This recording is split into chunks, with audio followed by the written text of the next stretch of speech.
¿Cómo están? Bienvenidos nuevamente a este su programa Opinión en Jaque. Continuamos con el estudio sobre la segunda venida y hoy vamos a enfocarnos en el arrebatamiento.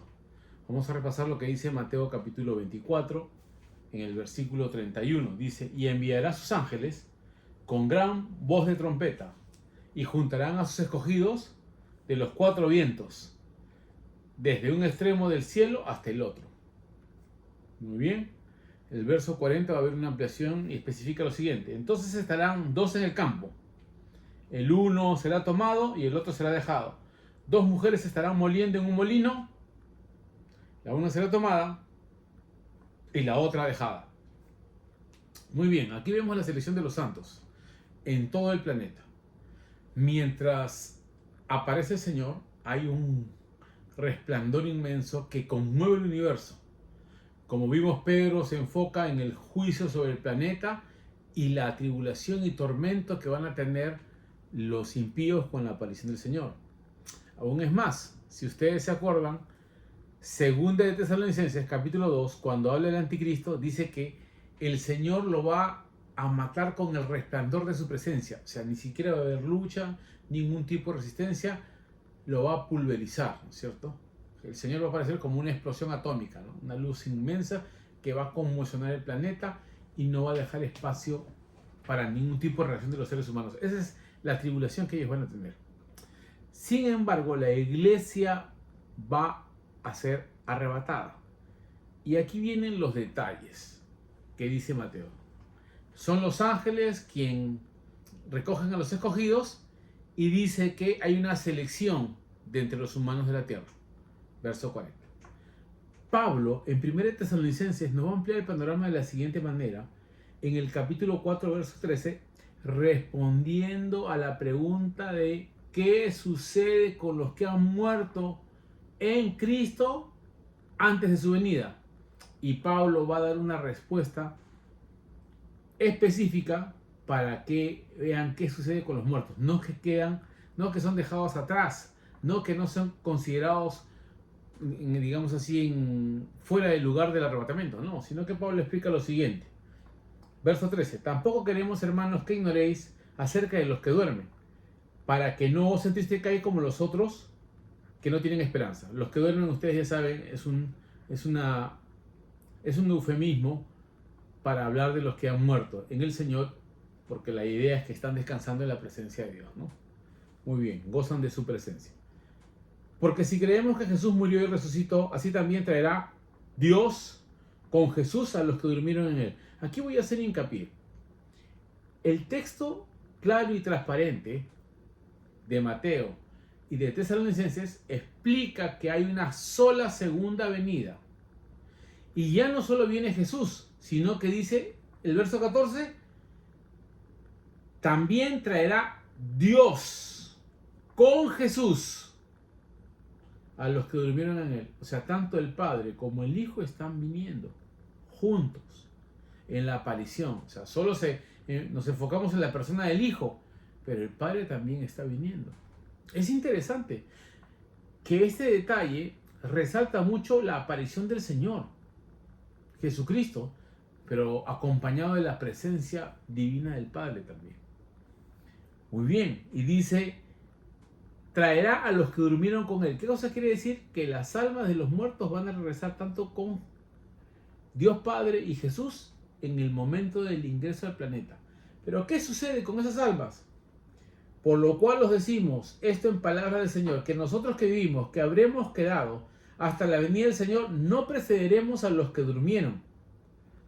Porque el Señor mismo con voz de mando, con voz de arcángel, con trompeta de Dios, descenderá del cielo y los muertos en Cristo resucitarán primero. O sea, viene Dios el Padre con Jesús y las almas de los muertos llegan a la tierra primero, ¿ya? Resucitan y dice acá, verso 17, luego nosotros los que vivimos, los que hayamos quedado, seremos arrebatados juntamente con ellos en las nubes para recibir al Señor en el aire y así estaremos para siempre con el Señor. Vean ustedes que ahora Pablo amplía el panorama y dice que los muertos van a resucitar con cuerpo transformado para el arrebatamiento. y juntamente con los que estén vivos en el momento del regreso del Señor van a ser tomados por los ángeles. Qué loco, ¿no? Los ángeles traen las almas, los ángeles levantan a los resucitados y se llevan a los que están vivos en ese instante.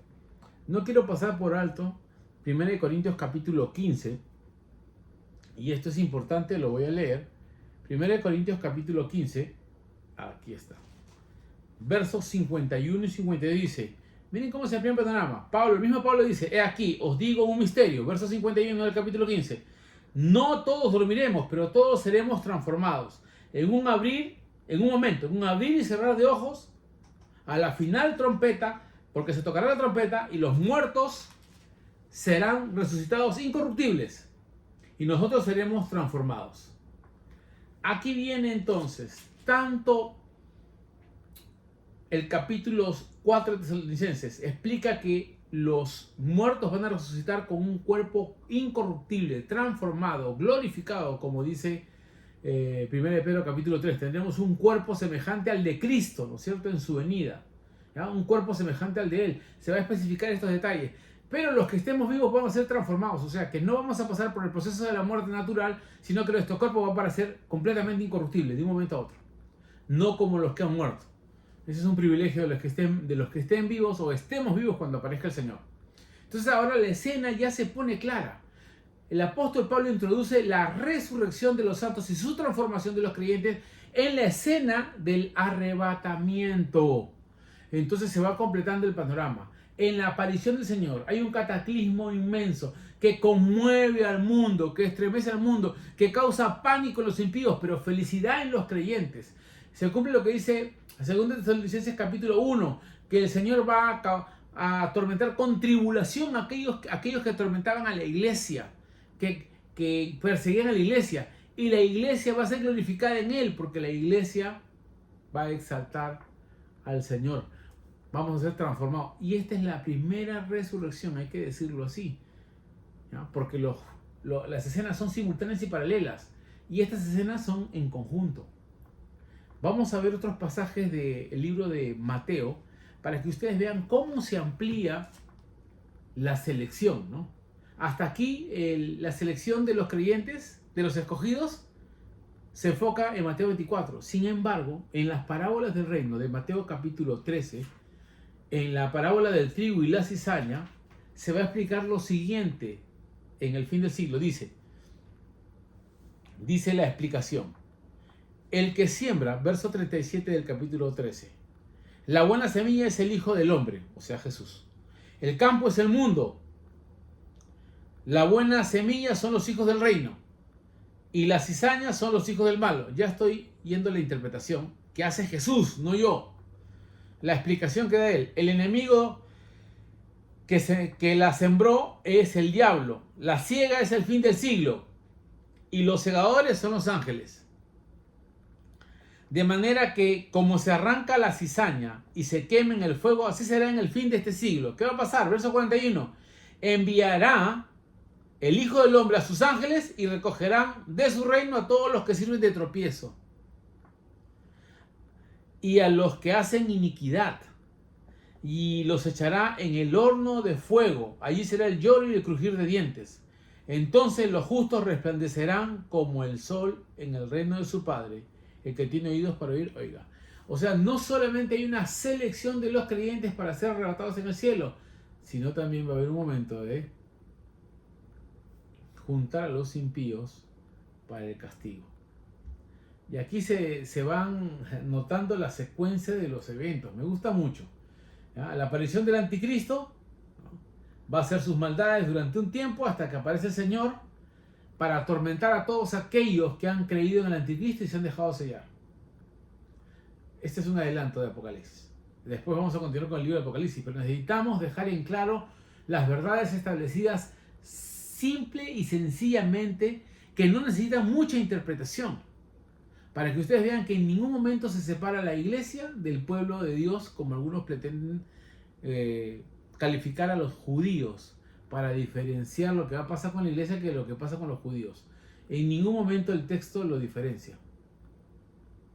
Continúa el mismo pasaje y se aplica a ambos pueblos. Efesios capítulo 2, verso 4 dice que Jesús rompió la barrera divisoria entre judíos y gentiles, y de ambos pueblos hizo uno solo. Lo dice el texto, no lo digo yo. Muy bien, voy a saltearme al verso 47. Vamos a ver sobre la parábola sobre la red barredera. Y miren lo que dice.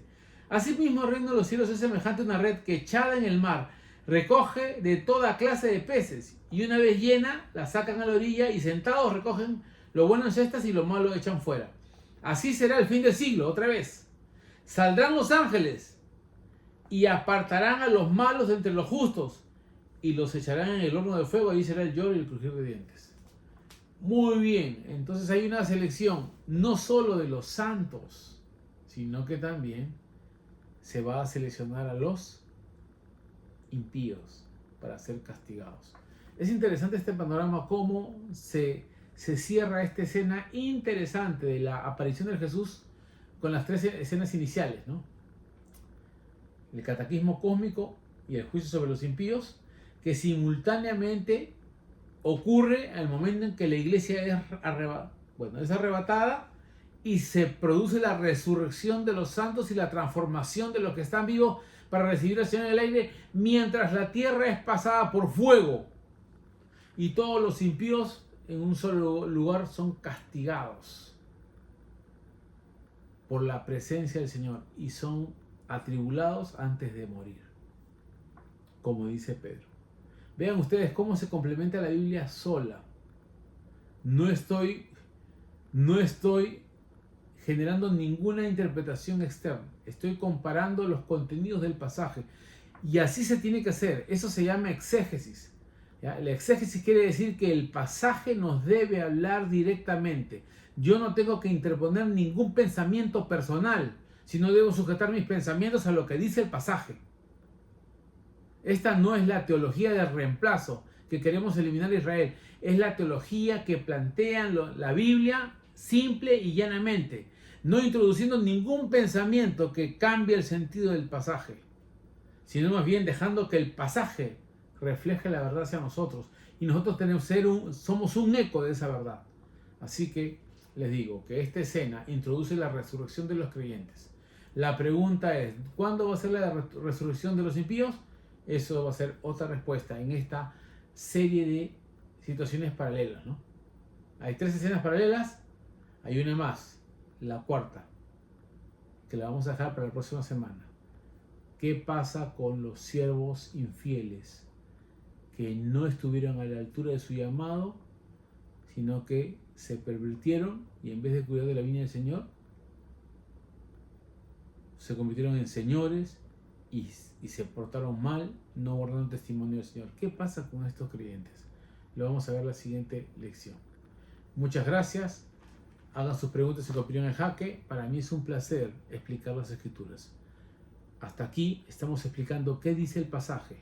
No estamos añadiendo todavía ninguna teoría, ningún pensamiento. Estamos solamente colocando las piezas como la Escritura lo plantea. Así que los espero la próxima semana. Suscríbase y comparte este pasaje con otro. Y véanlo todo. Véanlo todo. Disfrute del pensamiento bíblico. Señor los bendiga. Nos vemos la próxima semana.